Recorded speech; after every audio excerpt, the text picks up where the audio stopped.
ओम शांति, ओम शांति, ओम शांति। सबको स्नेह देना और न्यारे हो जाना। स्नेह सबको देना है, लेकिन डिटैच भी रहना है, अटैचमेंट नहीं। दान देकर भूल जाना। अब दान देते हैं, उसके बाद ध्यान में अगर कॉन्शियस में है कि हम दिए हैं, यह अहंकार हो जाएगा, है ना। दे दिए, हो गया, ख़त्म, बात वहीं पर ख़त्म हो जाए, समाप्त हो जाए। कोई तारीफ़ किया, वहीं समाप्त हो जाए। क्योंकि कोई तारीफ़ किया है और अगर आप खुश हो गए तो आपको तुरंत, ये प्रकृति का नियम है, कोई चीज़ को, ये सब जो ऊपरी चीज़ है, जो जिसका कोई मतलब नहीं है, ये आपको अहंकार में ले आएगा। तो जैसे ही तारीफ़ मिलना शुरू होता है, अगर आप उसको स्वीकार कर लिए, यानी स्वीकार करने का मतलब ही है कि आप अहंकार आपके अंदर आ गया। अब अहंकार आया है तो विकार क्या करेगा? नीचे गिराएगा, गिराएगा ना। तब तुरंत देखिएगा कि 1 से 1.5 दिन के अंदर में आपको अपमानित महसूस होगा। कोई बात में आपको अपमानित भी महसूस कराया जाएगा और उस समय आपको बहुत दुख होगा।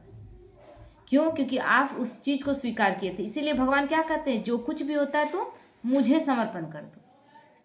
तारीफ करता है, बाबा तुम्हारी तारीफ हो रही है। क्यों तारीफ हो रही है? जिस विशेषता को आपने दिया है, उस विशेषता की तारीफ हो रही है। दिया किसने? आपने। तो मेरी किस बात के लिए तारीफ हो, है ना। लेकिन विशेषता के लिए तारीफ हुआ, खुश हो गए। कोई ऐसा किसी को दिख गया, क्योंकि कोई ईर्ष्या ही बस आपका बुराई कर दिया, आप दुखी हो गए। तो वो जो तारीफ आपका अहंकार लाया था, वो अहंकार पे चोट किया, इसलिए आपको दुख लगा। इसलिए जब तारीफ को ही एक्सेप्ट नहीं करेंगे तो अपमान आपको दुख नहीं पहुंचाएगा। और जब ये स्थिति हो जाएगी, तब कहते हैं कि सुख दुख मान अपमान हानि लाभ, कुछ भी कंडीशन में, सर्दी गर्मी, किसी भी कंडीशन में आप अचल अडोल रहते हैं, कोई फर्क आपको नहीं पड़ता है।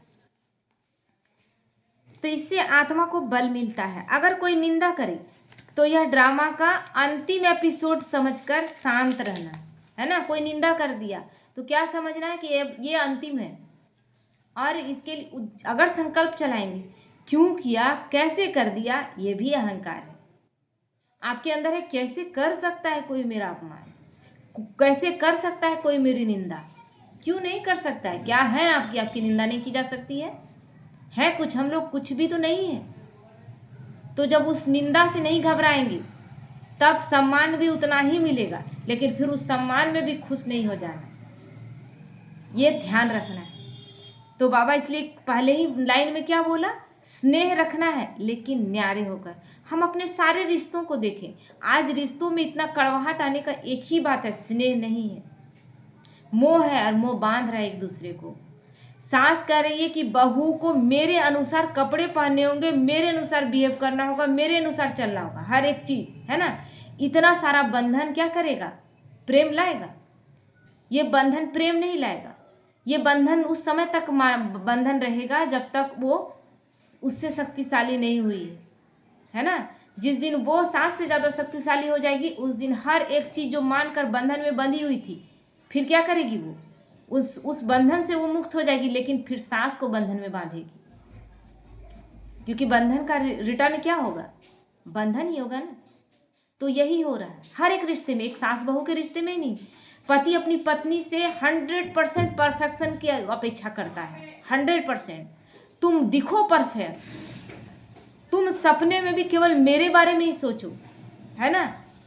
तुम एकदम मेरे अनुसार कपड़े पहनो, मेरे अनुसार रहो, मेरे अनुसार खान पान, हर एक चीज मेरे अनुसार करो, लेकिन फिर मैं तुम्हारे अनुसार नहीं कर रहा हूं। ये स्थिति फिर क्या लाती है?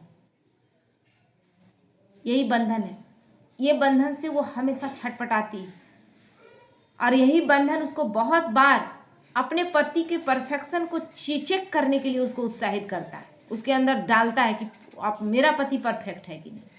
फिर कोई दिन कोई फॉल्ट मिल जाता है, फिर वो दोनों के बीच लड़ाई का कारण बन जाता है। आप तो ऐसे नहीं, आप सीता की अपेक्षा करते हैं तो आप राम हैं क्या? ये फिर लड़ाई का मुद्दा बन जाता है। तो हर एक रिश्ते में स्नेह ना हो के बंधन हो गया, और बंधन हमेशा तकलीफ देता है।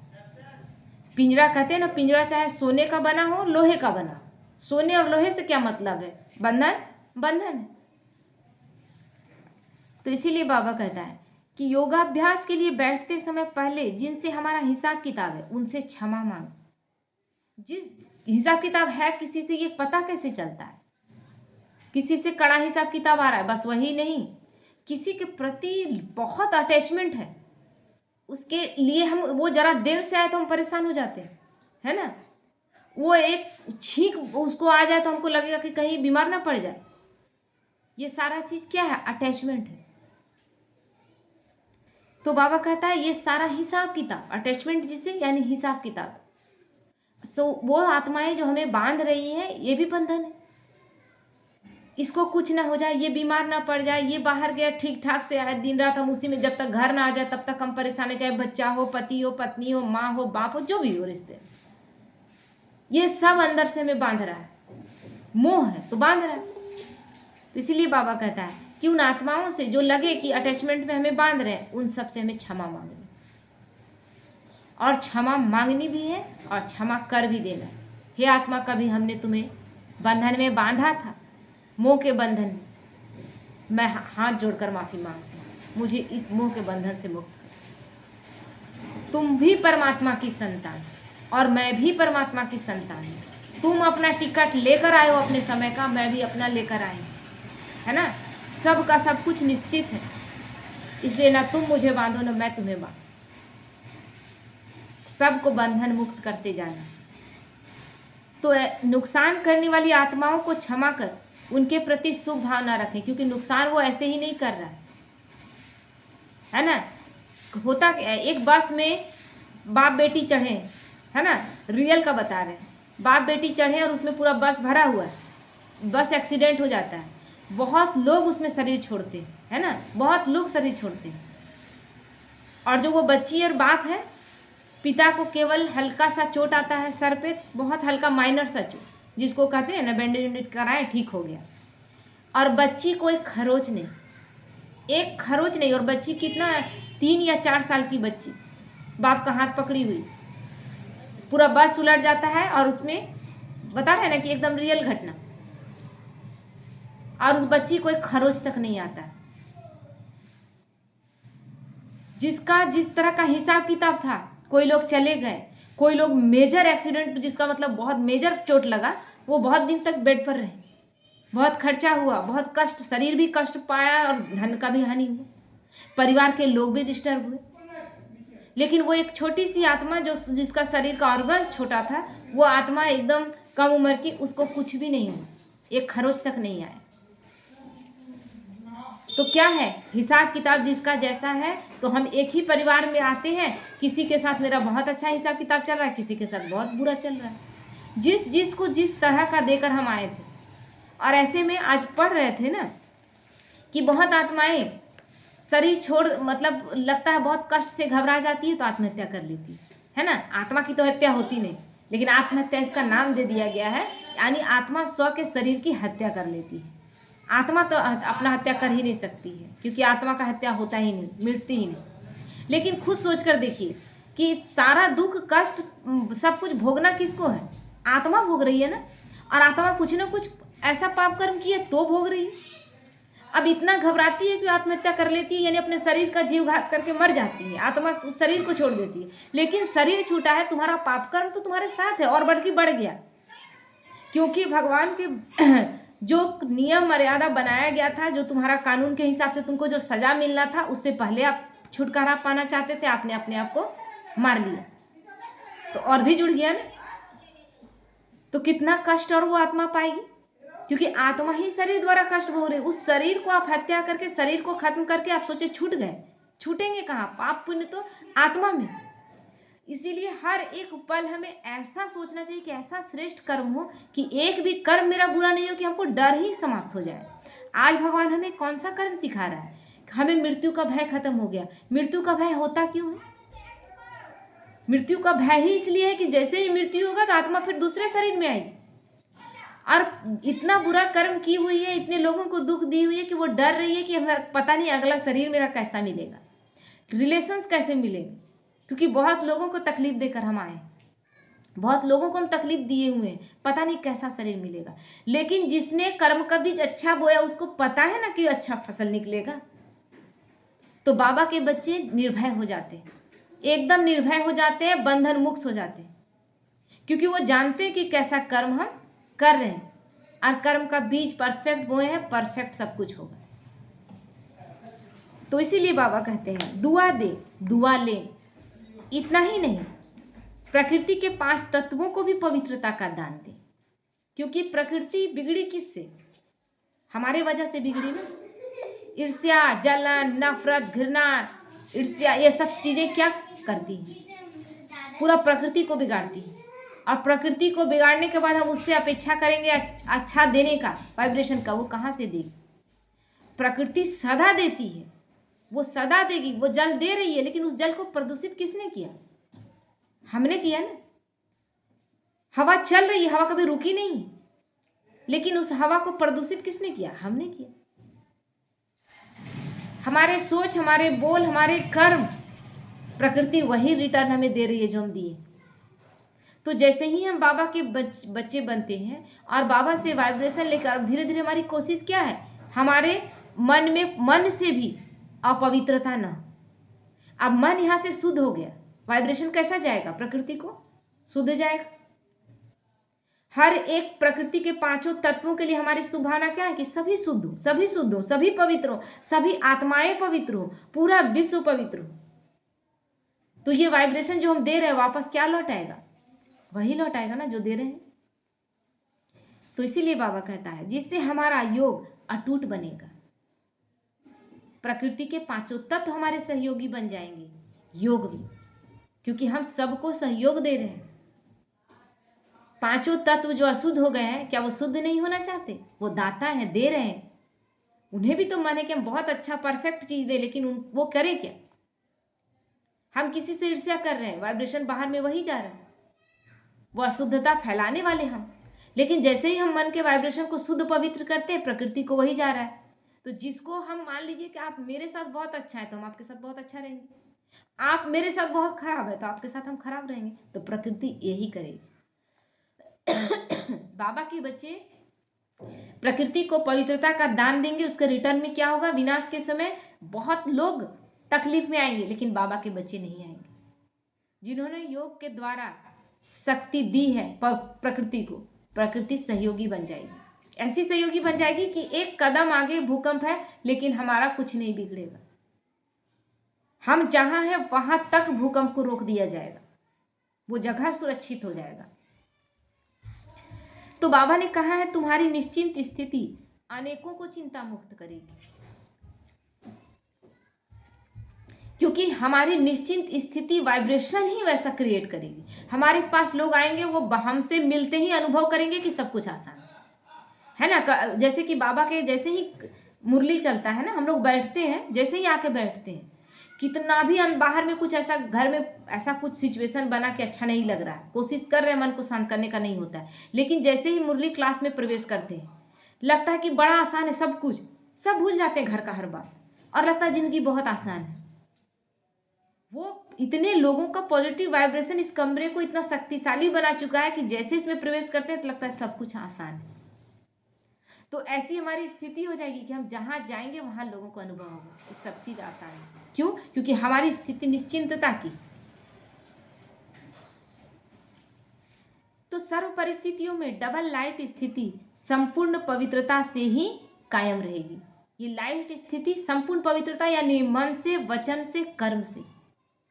मन से भी कोई अशुभ किसी के प्रति अपवित्र भावना, हाँ होता है कोई कोई ऐसा, क्योंकि परिस्थिति आता कैसा है, सिचुएशन की किसी के साथ हिसाब किताब है, तो वो आत्मा नेगेटिव होकर आपके पास आएगी।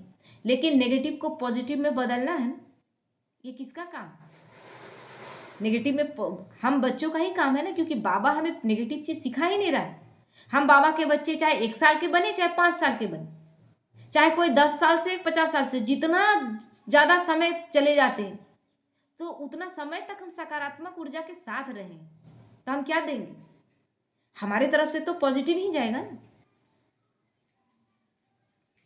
तो इसीलिए बाबा कहता है कि डबल लाइट स्थिति संपूर्ण पवित्रता ही तभी कायम होगी, जब पवित्रता से ही कायम होगी, जब हम पवित्र रहेंगे। अच्छा, वचन में भी कोई ऐसा वचन नहीं, कोई ऐसा वाणी नहीं, किसी को कुछ भी बोल दिया उसको तकलीफ लग गया। कभी कभी क्या करते हैं ना, किसी को दिखाने के लिए भी हम गलत ढंग से बात करते हैं, किसी थर्ड पर्सन को दिखाने के लिए सेकंड पर्सन को हम उत्तेजित करना चाहते हैं, उसको ऐसा बोलना चाहते हैं जिसमें हम दिखे कि हम पावरफुल हैं। नहीं, ऐसा भी नहीं करना है।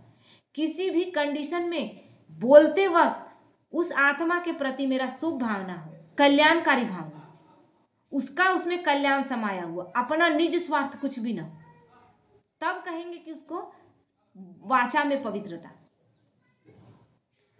कर्म में भी ऐसा कोई कर्म नहीं कि वो कर्म किसी को तकलीफ में लाए। कर्म ऐसा करें कि वो कर्म उसके सबके लिए सुखदायी बन जाए, जो एक बार देखी बोले बहुत अच्छा है, ऐसा उसको महसूस हो। तो कांटों में रहते भी गुलाब सुगंध देता है ना, देता है ना। तो हम ये कहेंगे कि ऐसा तमो प्रधान समय ही है, तो हम क्या करें। इस तमो प्रधान समय में ही भगवान आता है, और इस तमो प्रधान समय में ही भगवान अपने थोड़े से मुट्ठी भर बच्चों से सारे सृष्टि को बदल देता है। शक्ति किसमें? सकारात्मक ऊर्जा में है ना। नकारात्मक तो इतने सारे लोग, लेकिन बोलते हैं ना 1% लोग भी अगर योग करते हैं, 1% लोग तो 90% लोगों को बदल सकते हैं। इतना ताकत है सकारात्मक ऊर्जा में, इतना ताकत है। तो ये कभी ना सोचे कि दुनिया खराब है, दुनिया हमसे खराब हुई। कलयुग अपने आप नहीं आया था। हम आपसे गलत व्यवहार कर रहे थे, हम सबसे गलत व्यवहार कर रहे थे, एक दूसरे के साथ ईर्ष्या कर रहे थे, नफरत कर रहे थे, घृणा कर रहे थे, बेईमानी कर रहे थे, झूठ बोल रहे थे। ये कौन कर रहा था? हम ही कर रहे थे ना। कि युग अपने आप आ जाता है। हम क्वालिटी हमारा नीचे गिरते हैं, उस क्वालिटी के बन जाते हैं, तो उस युग का नाम पड़ जाता है कलयुग। जब हम एकदम सुंदर सतो प्रधान स्थिति में जाते हैं, तो उस दुनिया में जाते ही हमारा युग हो जाता है सतयुग। क्योंकि हम कैसी अवस्था में, सतो प्रधान अवस्था में, तो वो सत का युग हो जाता है। जैसे हमारी क्वालिटी नीचे थोड़ा सा गिरती है, 25% गिरती है, थोड़ा सा त्रुटि आता है, हम त्रेता में आ जाते हैं। युग का नाम तुरंत चेंज होता है। किससे चेंज हुआ? हमसे ना। तो कौन ला रहा है इसको? युगों को ला कौन रहा है? हम ही ला रहे हैं, हमारे विचार ला रहे हैं ना, कि अपने आप आ रहा है। नहीं, जैसे जैसे क्वालिटी गिरते जाएगा वैसे वैसे युगों का नाम, जैसे गिरे थोड़ा सा और गिरे, द्वापर में आए, यानी 2 भागों में बट गया, धर्म अलग हो गया और जीवन अलग हो गया। गृहस्थ आश्रम था, अब गृहस्थ आश्रम लिखा रहा है, लेकिन आश्रम है कहाँ? विकारों के अधीन 2 पैर में बट गया, द्वापर हो गया। लास्ट में एकदम कलह कलेश का युग, जब हमारी क्वालिटी एकदम नो कला, यानी कोई कला ही नहीं रही, क्वालिटी का कोई नामो निशान नहीं, तब उसका नाम हो गया कलयुग। तो कौन लाए? हम ही लोग लाए ना।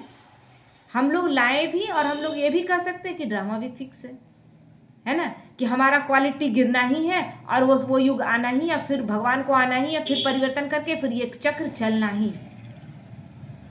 क्लियर है? तो इसीलिए बाबा कहता है कि कांटों में रहते भी गुलाब सुगंध देता है, तो हम क्यों न सुगंध दें। कांटों में रहकर, यानी इस तमो प्रधान दुनिया में रहकर भी हम अपने अंदर सतो प्रधानता को, क्योंकि हम ही लाए थे कलयुग और हम ही लाएंगे सतयुग, कोई और नहीं लाएगा। केवल हम अपना डिसीजन ले, केवल हम अपने आप को बदलाव लाए। हम किसी के साथ झूठ नहीं बोलेंगे, हम किसी के साथ भेदभाव नहीं करेंगे, हम कोई ईर्ष्या किसी से नहीं करेंगे, किसी से नफरत घृणा नहीं। एक एक चीज धीरे धीरे हमें अपने अंदर बदल लेनी है।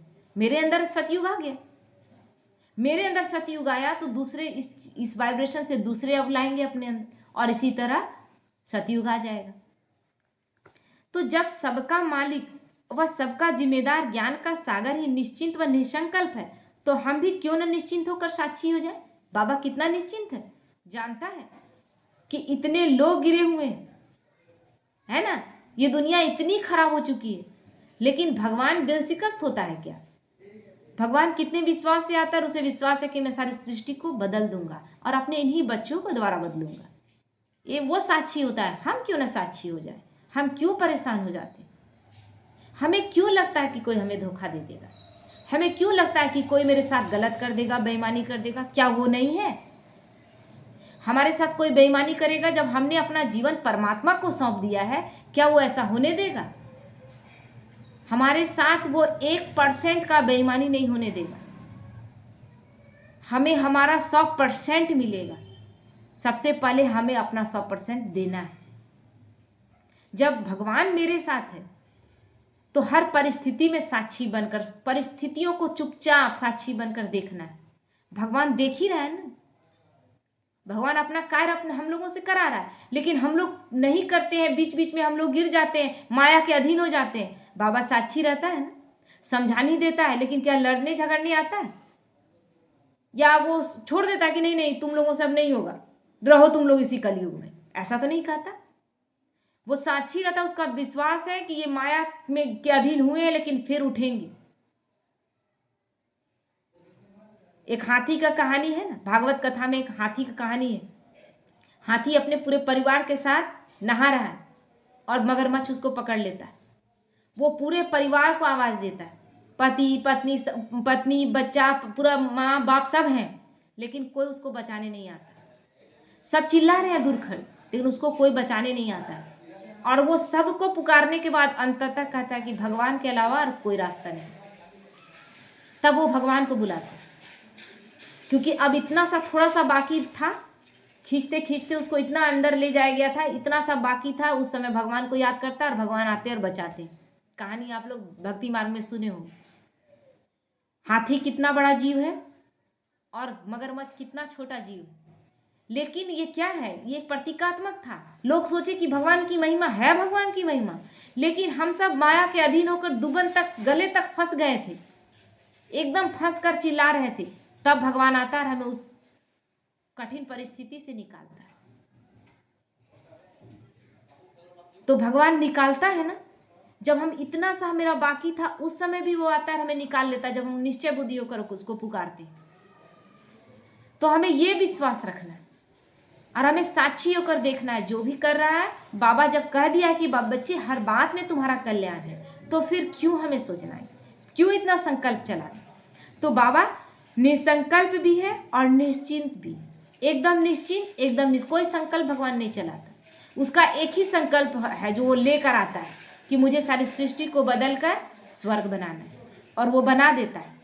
इतना पावरफुल संकल्प, उसके बाद वो एक संकल्प नहीं चलाता। और दिन रात हम देखें कि हम कितना संकल्प चलाते हैं तब, जबकि भगवान हमारे साथ हर पल है। जब कह रहा है कि बच्चे मैं हर पल तुम्हारे साथ हूं, तुम एक बार आवाज तो दो।